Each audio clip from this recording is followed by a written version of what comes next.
Everyone thinks this neighborhood is quiet, too quiet. No sirens, no screams, no witnesses. But silence doesn't mean safety. It means something already happened. Last night, at exactly 2:17 a.m., every CCTV camera on this street went dark for 40 seconds. Not a blackout, not a malfunction, a perfect gap. I've seen this before, not here, but overseas, in places where mistakes get buried and names disappear. I promised myself I'd never come back to this life. No missions, no weapons, no looking over my shoulder. But when I saw the mark on the wall this morning, I knew this wasn't random. This was a signal. Only one kind of person leaves a trace like that. Someone trained, someone patient, someone who doesn't miss. The neighbors walked past it, laughing, carrying groceries, talking about the weather. To them, it was just another wall. To me, it was a warning. I checked my phone. No calls, no messages. Then one encrypted text appeared. Don't trust the silence. Phase 1 has begun. My hands froze, because the last time I heard those words, men died, and the mission never officially existed. If this really is phase 1, then phase 2 will happen here, in this neighborhood, with these people. And if I walk away now, I won't be the only one who pays the price. So I do what I swore I'd never do again. I prepare. I didn't sleep that night. At 6:03 a.m., the neighborhood woke up like nothing happened. Dogs barking, kids running, coffee machines humming behind thin apartment walls. Too normal. That's when I saw him, standing across the street, hands in his pockets, watching the building like he was counting breaths. He wasn't lost. He wasn't waiting. He was observing. Our eyes met for half a second, just long enough. Most people look away first. He didn't. That's when I knew. He saw me too. I took the long way around, pretending to check my phone. Reflections in windows told me everything I needed. Military posture, civilian clothes, no wasted movement, UDT or someone trained to hunt them. My phone vibrated again. Another encrypted message. He's not alone. Do not approach. Too late. A woman screamed down the block. Not loud, short. The kind of scream people ignore because it ends too fast. I ran. By the time I reached the alley, she was on the ground, shaken, alive. A man was kneeling beside her. Different face, same eyes. He looked up at me and smiled. Relax, he said. Wrong place, wrong time. His accent was perfect. Too perfect. I helped the woman up. She kept saying the same thing. He just bumped into me. That's all. But I saw it. The quick check of her pulse. The way his fingers moved. He wasn't helping. He was confirming. As he walked away, he leaned in close enough for only me to hear. Phase 2 starts tonight, he whispered. Try to keep up. Then he disappeared into the crowd. 2 men, same mission, same confidence. This wasn't surveillance anymore. This was an operation, and they chose my neighborhood as the battlefield. I didn't chase him. That's how I knew I was thinking like a soldier again. I went home, locked the door, and did something I hadn't done in years. I checked the floor, the windows, the shadows. Everything looked normal. That's when my phone rang. A number I deleted a long time ago. I answered without saying a word. You saw them, didn't you? His voice hadn't changed. Colder, colder. Jinseok, I said. I thought you were dead. So did they? He replied. That's why I'm calling. He told me the truth in pieces. The kind of truth you don't send in messages. This wasn't about us. Not revenge. Not cleanup. It was about something we protected during our last unofficial mission. Something that was never supposed to exist. Back then, we were told it was just intelligence, data, names. But it wasn't. It was leverage. And now someone found it. They're testing you, Jinseok said. They want to see if you'll run. I laughed. Not because it was funny, because it hurt. I already ran once, I said. Yeah, he replied. And people paid for that. Silence. Then he said the words I was afraid of. The target lives in your neighborhood. My grip tightened. Who? He didn't answer right away. Someone who thinks they're invisible, he said. Someone you pass every day. My doorbell rang. Once. Jinseok's voice dropped. They're closer than you think. The call ended. I looked at the door. No footsteps. No sound. Just silence. And silence, I've learned, is never empty. I didn't open the door. Not right away. I waited. 5 seconds. 10. Breathing on the other side was calm. Too calm. Then a voice. Delivery. No name. No company. Just one word. I stepped back and checked the peephole. No uniform. No box. A man stood slightly off-center, avoiding the camera angle. Professional mistake number 1. Or a test. I opened the door halfway. He smiled. Same smile as the alley. Wrong apartment, he said quickly. Sorry about that. He turned to leave. That's when I saw it. The tattoo behind his ear. Faded. Intentional. Unit marking. My body moved before my mind could stop it. I grabbed his wrist and twisted. He didn't scream. Didn't panic. He counted. Fast. The hallway exploded into motion. Shoulder into wall.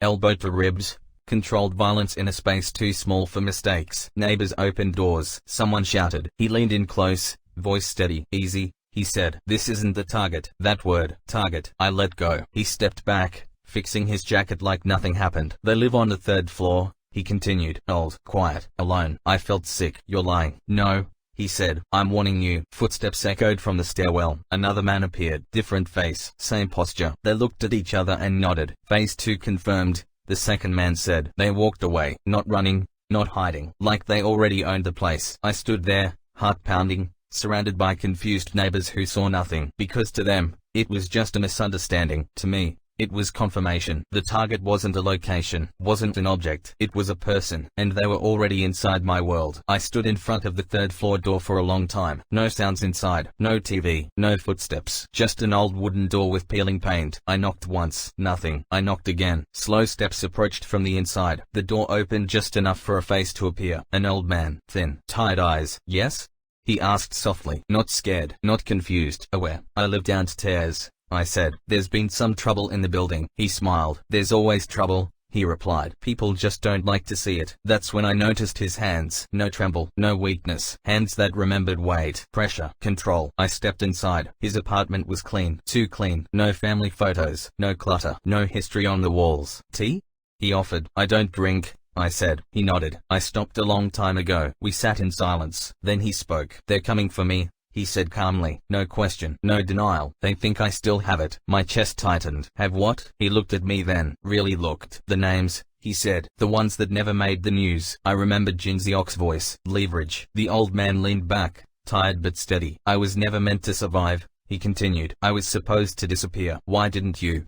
I asked. He smiled again. This time, sad. Because someone needed to remember, he said. And now someone needs to decide. Outside, footsteps echoed in the stairwell. Slow, patient. The old man met my eyes. You can walk away, he said. I won't blame you. My phone vibrated. One final message from Jinziok. If you choose him, you choose war. I looked at the door, then at the old man, and I knew, this wasn't about the past anymore. It was about what kind of man I still was. The footsteps stopped right outside the door. 3 of them. I could tell by the spacing. The old man didn't move, didn't panic, didn't reach for anything. He just watched me. This was it. The moment where walking away would be easy, and staying would change everything. A knock. Not loud, not polite. Intentional. Open up. A voice said, maintenance. I almost laughed. I stood up slowly. My body remembered what my mind didn't want to. Angles, distance, timing. I moved the old man behind me. Stay close, I whispered. The door handle turned. They didn't wait for permission. The door burst open. The first man came in fast. I took him down before his feet fully hit the floor. The second reached inside his jacket. I slammed him into the wall. Bone met plaster. The third didn't rush. Smart. He stepped back and raised his hands. Easy, he said. You don't know what you're protecting. I looked at him. I know exactly what I'm protecting. He smiled. Then you've already chosen. A sharp crack echoed in the hallway. Not a gunshot. A signal. From outside. Sirens wailed in the distance. Too far. Too late. The man stepped back toward the stairs. This building is compromised, he said. Phase 3 begins at midnight. They disappeared as fast as they came. The apartment was silent again. The old man exhaled slowly. You didn't have to do that, he said. Yes,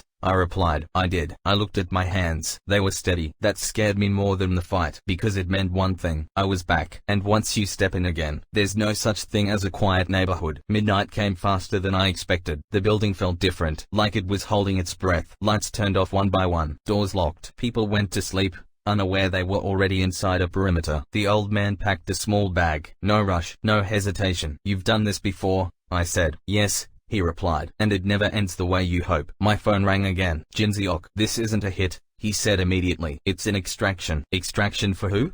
I asked. Not him, Jinziok answered. For the neighborhood. He explained it fast. Phase 3 wasn't about killing the target. It was about pressure. Power cuts. False emergencies. Forcing people outside. Chaos without bullets. They want him to move, Jinziok said. And when he does, they'll erase everyone who saw him. I looked out the window. Black vans rolled silently into nearby streets. No markings, no lights. Professionals. The old man stood beside me. You can still leave, he said again. Disappear like the others. I shook my head. If I leave, I said, they'll keep doing this. He studied me for a moment. Then he nodded. Then listen carefully, he said. There's one thing they don't know. The lights went out. The entire building dropped into darkness. Screams echoed from outside. Car alarms. Shattered glass. My phone buzzed one last time. Jinziok sent a single message. Welcome to Phase 3. I clenched my fists. This was no longer about one man. This was about everyone who lived here. And by morning, this neighborhood would never be the same.